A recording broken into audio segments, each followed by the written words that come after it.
तर जय शिवराय मंडळी, बघा खूप फ्रॉड सुरू आहे मार्केटमध्ये.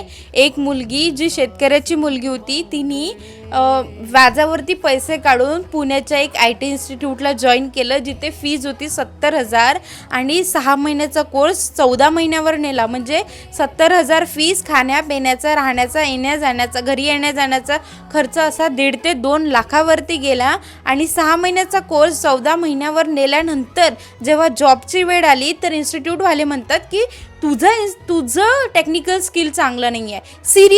सिरियसली. आणि प्रोजेक्ट जर बघितला ना गाईस, तिचा डेटा सायन्सचा तिचा कोर्स होता. आणि तिने काय बनवलं, तिने एक मॅनेजमेंट सिस्टमचा प्रोजेक्ट बनवला. सिरियसली, हॉटेल मॅनेजमेंट सिस्टमचा प्रोजेक्ट बनवला. आणि आणखी काय करून घेतलं तिच्याकडून, फक्त ॲनालिसिस. सिरियसली म्हणजे माझ्याकडे शब्द नाही आहे गाईस त्यांच्यासाठी बोलण्यासाठी. तर